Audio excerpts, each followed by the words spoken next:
from Abbotsford. Well, thank you very much, Mr. Speaker, and I too want to join with my colleagues in recounting my fond memories of Prime Minister Brian Mulroney. I'm going to focus my speech on his colossal trade achievements on behalf of Canadians. Now, you have to understand, Mr. Speaker, that like so many other Canadians, my life has been profoundly impacted by the life of Brian Mulroney. I grew up in Vancouver, and as a young child, 9 years of age, I already knew that perhaps one day I'd make a life in politics. Little did I know that I would end up in this place.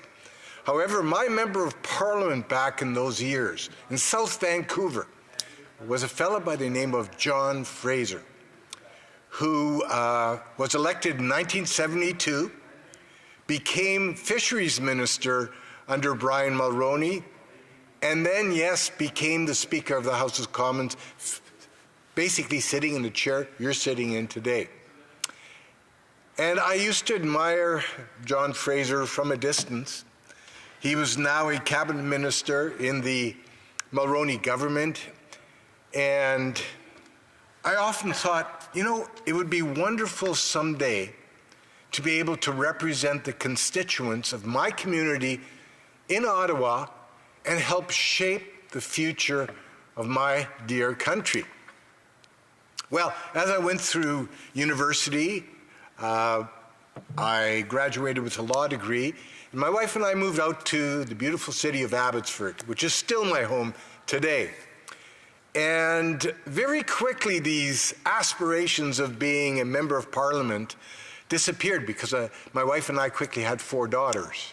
And, you know, a member of parliament is away from his or her family for long periods of time, 40, 50, 60% of the year.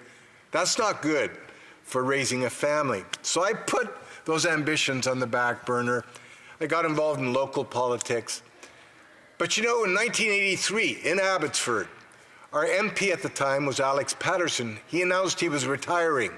There was a lot of excitement in Abbotsford at the time because Canada needed change. And Brian Mulroney represented that change, and we had a nomination contest, a very big one, 12 different candidates vying to be the Conservative candidate in the upcoming federal election. And my candidate, a man by the name of Ross Belcher, who later on became a good friend, he won that nomination and went on to win the election and served in the Mulroney government for 2 majority terms. 4 years later, I had the chance to manage the campaign of the other MP representing the western part of Abbotsford, a man by the name of Bob Wenman. And I was able to manage his campaign successfully. He also served 2 terms in that Mulroney majority government. And so I had an experience, and I was following the various issues that were playing out here in our capital city. And I took note of the fact that Mr. Mulroney had a resolute character where he identified the most important issues that needed to be addressed in Canada. And one of them was Canada's competitiveness within the world economy. And he proceeded to negotiate a free trade agreement with the United States. Now, you have to understand, Mr. Speaker, back then, this wasn't necessarily universally popular. In fact, the naysayers came out. They said we were going to hollow out our economy. Canada was going to lose its universal health care system. We were going to lose our Canada pension plan. Canada as we knew it would be gone. But you know, Brian Mulroney prevailed. He understood what was at stake. He spent the political capital that he had, and he prevailed. And Canadians today are thankful that he did. And by the way, all the fears of the naysayers were put to rest because none of those fears ever materialized. Today, we still rely on the successor to NAFTA as being the most important economic agreement Canada has in the world. And the reason I recount this, Mr. Speaker, is this. Little did I know back then when I was supporting these different candidates to be part of the Mulroney government. And as Brian Mulroney implemented his grand vision for our country, a more robust vision for our country, an outward-looking vision for our country, little did I know that someday his work would intersect with mine in this House. Because years later, I was, in fact, elected to this House, and in 2011, I had the privilege and honor of serving as Canada's Trade Minister, as the Harper government rolled out the most ambitious trade agenda our country had ever seen. We negotiated a trade agreement with the 27 countries of the European Union, the largest consumer market in the world. We negotiated a trade agreement with some of our most trusted Asia-Pacific partners in the TPP. We negotiated a trade agreement with South Korea and Colombia and Peru and numerous investment agreements.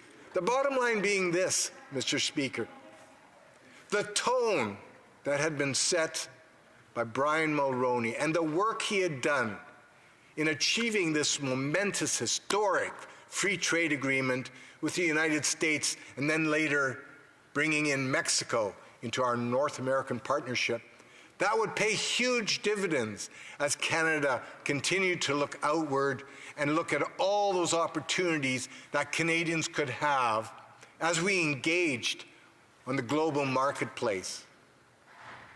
He was a visionary, Mr. Speaker, and I'm so grateful that I had an opportunity to be able to benefit from his work.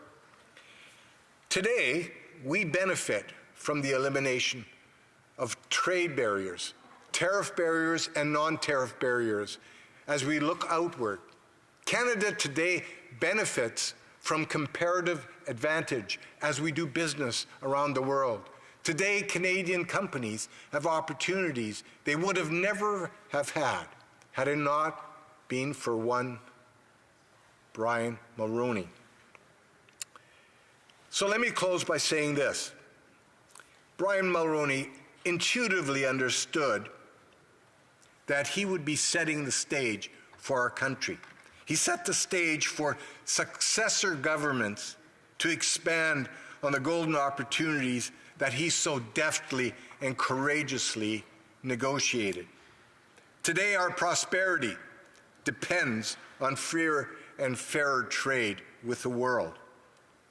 We who followed Prime Minister Mulroney rode on the shoulders of a giant, a political giant, an economic giant, but more than that, it can truly be said of him that Canada has lost one of its great Canadians.